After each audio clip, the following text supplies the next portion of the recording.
Hello, my name is Jerry Williams. I'm a filmmaker and also a UFO researcher.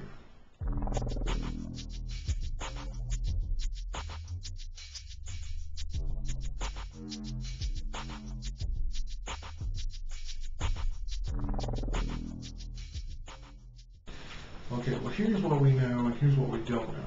What we know is that potentially a UFO crash of some sort and had possibly three alien bodies were recovered sometime in the years between 1966 to 1968. What we know is mainly just rumors and hearsay.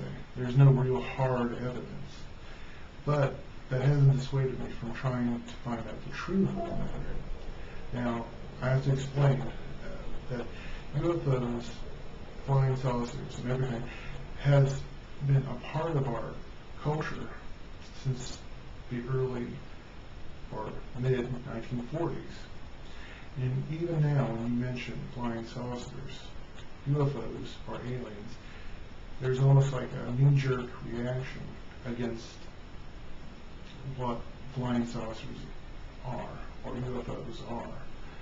And usually they are usually tried to be dismissed or put into a cultural laughing stock, if you will.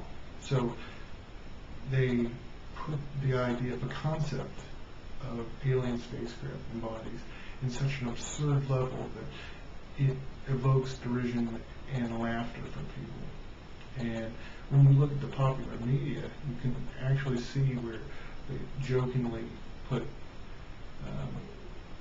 alien spacecraft or serious UFO research in a not so serious context.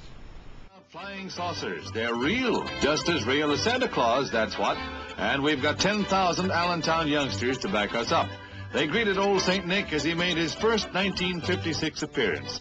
Santa greets his greeters with gifts and a gala party, as is his custom. The flying saucer carries lots more Christmas cargo than reindeer. Where are the reindeer? Why, back at the North Pole, honey, but don't you cry. Santa is still Santa, Christmas is still Christmas, and kids are still kids.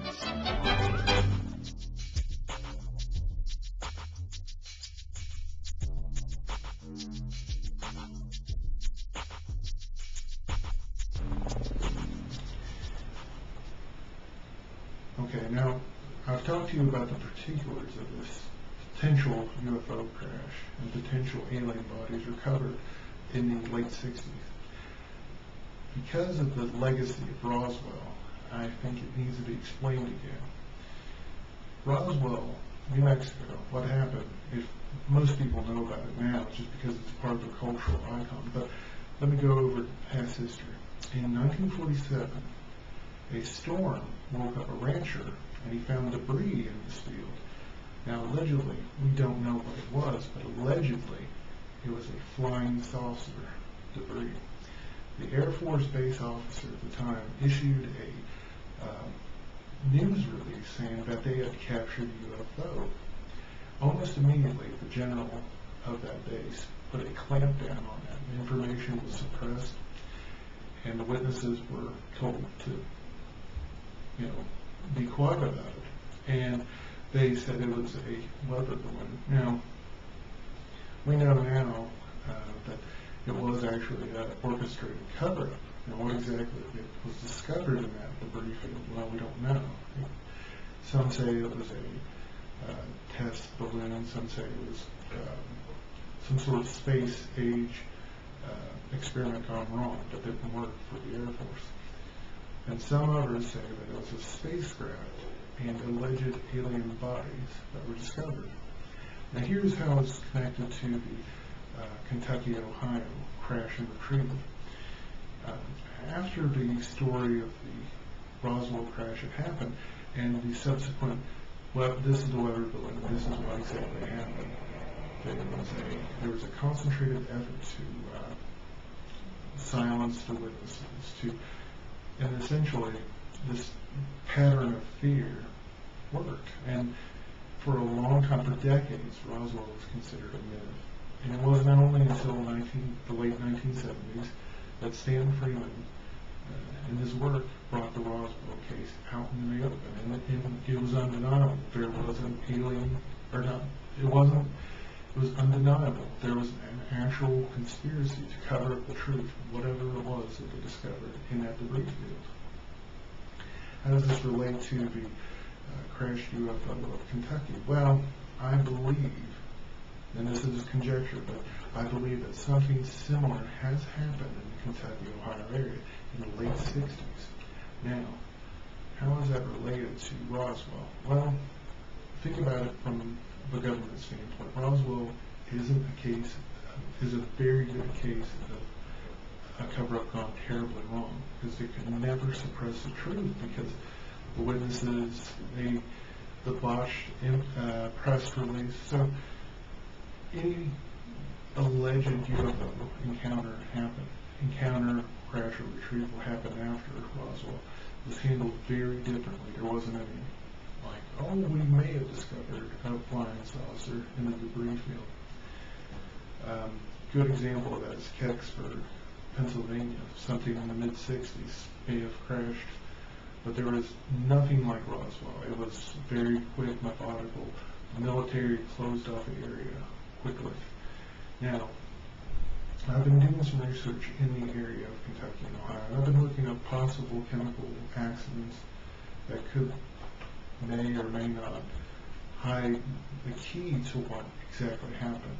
Now, you have to understand the legacy of Roswell. Because of the government's quick response, there's probably not a lot of witnesses willing to come forward, and even though I believe there's more people coming out in higher levels of government, not just in America but around the world, about what they know about UFOs, flying saucers, aliens, from Brazil to Ireland to Mexico, releasing official reports and documents of their UFO research. But just because that is happening, there's still a cultural stigma against reporting UFOs and talking about UFOs, aliens, or conjecture of alien life in a serious manner. There's still a stigma against it. So I'm not surprised that a lot of people from that 1966 to 68 era aren't willing to come forward. Now, you have to understand, now, because of that, because of Roswell's influence on UFO crashes and retrievals, I believe that with this film, and more information is brought out to light, potentially more witnesses and more information may come forward about this alleged encounter. Now, let me recap what we know, or the theory, or the rumors that are going on. Allegedly, some sort of flying saucer, or UFO, or stereotypical alien craft landed, or was crash landed, or some sort of crash happened, and out of that, 3 intact alien bodies were retrieved. Now that's the big rumor. Now the numbers vary on how many UFOs are involved. 1, 2, 3. Some say up to 5. Now, because of the culture of silence and repression, I'm hoping with this film that more people from that era who may have had an inside connection may actually want to come forward with their story. Now, to explain the significance of the area of this retrieval,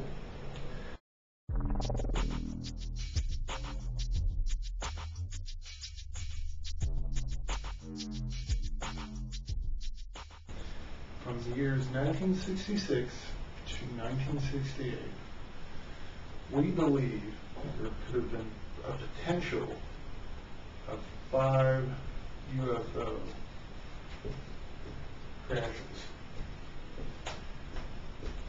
Now, out of those potential 5, 3 intact alien bodies were supposedly discovered in the wreckage. Now, because of the rumor, conjecture, and no hard facts. All we have is conjecture. 66 to 68, but potential UFO crashes, we don't know. But out of all the stories, we keep getting to 3 alien bodies.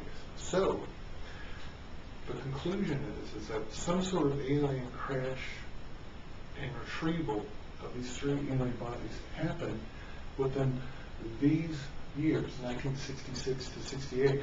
Now, the location is in Kentucky, in the Ohio area. And we have no real location set, but we potentially believe it could have been between the areas of Wright-Patterson Air Force Base up here. And in Kentucky, there's a Bluegrass Army Depot. And this is where the Army uses to keep its munitions of chemical weapons for eventual disposal. Now, we believe that the crash happened between those 2 areas. We have no exact location, of course. All we have is rumor, conjecture. But, again, to reiterate, from the years 1966 to 1968, a potential of UFO crashes, 5 potential, but we don't know for sure. And out of all the stories, we keep hearing 3 intact alien bodies. Now, whether they survive a crash or not is speculation at this point. Now, I have to explain the significance of the area. Wright-Patterson Air Force Base is Wright-Patterson Air Force Base is used primarily for research with spacecraft of NASA and Air Force technologies. But if an alien crash did happen, it would make logical sense you would take an alien spacecraft to have it reverse engineered either primarily at Wright-Patterson Air Force Base, although it's allegedly at Bluegrass Army Depot. That is also a front for a alien testing facility. Now, some stories that I've heard, and these of course are just conjecture at this point, but some believe that in the late 60s, early 70s, alien crash retrieval was actually in the Cincinnati area. They would have these manufacturing areas, and they would be fronts for research. Now, more research needs to be found out about the validity of it, but it kind of makes sense. If you were going to take apart an alien spacecraft, you wouldn't do it out. I mean, they would do some testing at Area 51, but it would make much more sense to hide it in plain sight. And if you would talk to somebody late 60s, early 70s, I believe that some sort of alien craft happened, but it's in a very populated area. No one would seriously believe you. Now, when you look at records from that era, and actually currently now, Kentucky is considered a hotbed of UFO activity. Now, there's many reasons for this, and I tend to be on the skeptical side when it comes to UFO reporting. I think 90% of them can actually be explained by weather phenomena, satellites. There's a lot of things in the sky that you can't explain, and the nature of UFOs, you don't have time to videotape or do evidence. But I was talking to somebody who was involved in UFO research. He said, look, there's a lot of fantastic stuff that has been photographed and has been videotaped, but because of the stigma associated with UFOs, with space, alien research, it's considered still a stigma in society.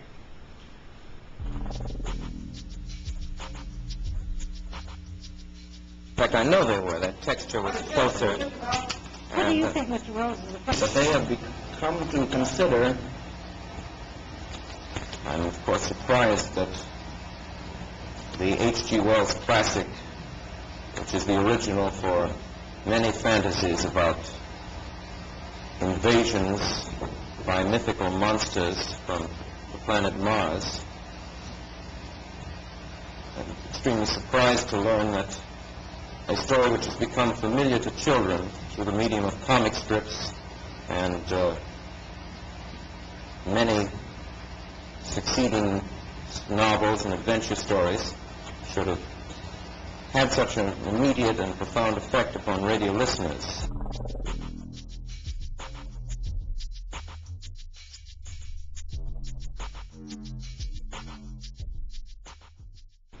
Now, to explain the significance of that retrieval era and the area in which the flying saucer or UFO allegedly crashed, you have to understand that there's two main things in that area.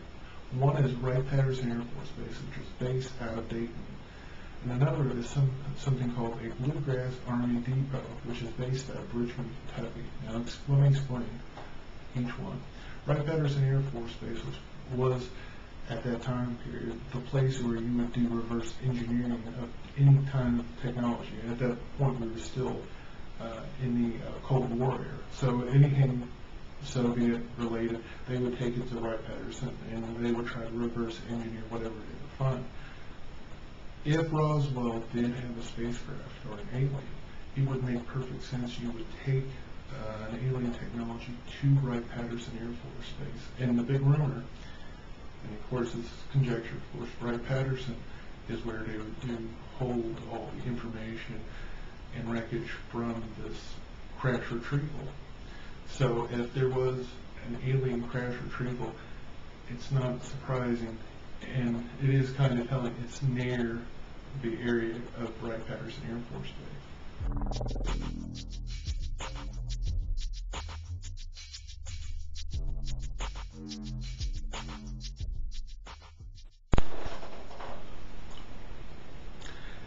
When I was producing a film about UFOs, I noticed something. There's a cultural stigma associated with UFOs research and possibly penalties for coming out and telling what people know about the UFO experience.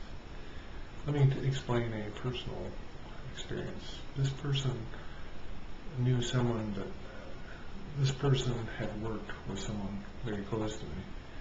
We actually started talking about Wright-Patterson Air Force Base, and this lady actually mentioned, she's like, my dad actually worked with some of the flying saucer technology. And I said, well, it's really interesting. Would you like to get on camera and talk about it? Instantly, the idea of getting on camera and talking about UFOs and flying saucers and alien bodies and the potential stigma attached to it made this lady completely uninterested in coming forward. The reason why I brought that story up is that because of the stigma, there is a lot of information I believe is actually out there about the alleged alien crash and body. I believe there's a lot of information about the crash and alien body retrieval that happened between 1966 and 1968. Obviously, more research needs to be done, and it's my hope that with this film that more people will be coming forward with this information. That there seems to be a lot of rumor, but nothing solid or concrete. But you have to put this in context. Until 1978, was Stanton Freeman interviewing the officer who handled the alleged alien wreckage. The story had actually gone into myth, and people did not believe it or didn't even consider that possibility until people decades after the fact started coming forward. So it's actually my belief, maybe years down the road, we will actually hear from people talking about their involvement with the alleged alien crash and bodies that were retrieved from these alien craft. Most of the rumors believe that it was actually 3 alien bodies And again, like I said earlier, it would be most likely whatever information would happen between the two main military hubs that actually would have some inkling to do with this kind of information. One, of course, is Wright-Patterson Air Force Base. Its involvement with UFO mythos has been well documented. And the other one, which actually seems a little strange and kind of out of, not necessarily off the beaten path, but Bluegrass Army Depot, which is a disposals unit for old chemical weapons from World War I, World War II, and that era. The big rumor, of course, is that there are chemical weapons on it, but the big rumor is that it's actually a front for UFO research. What better way than to keep people off and have a front as chemical weapons? So, but anyways, between those two, supposedly there should be some information out there about the UFO crash from 1966 to 1968. The dates aren't set in stone, but we believe that potentially five crashes happened, and out of one of them, 3 alien bodies were found. And we don't know if they survived, but the general rumor is that 3 bodies survived impact.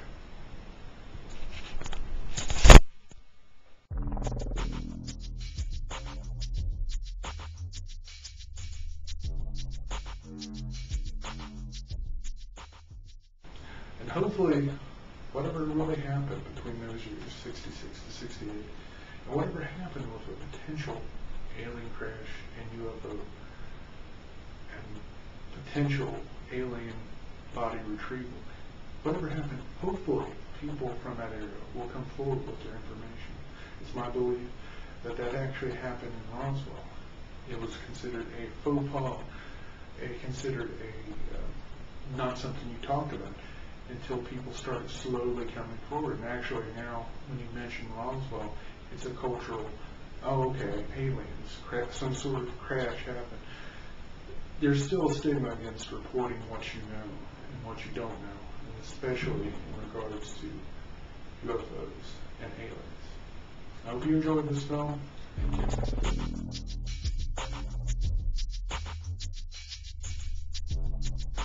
you.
The United States sends its first rocket payload into interplanetary space.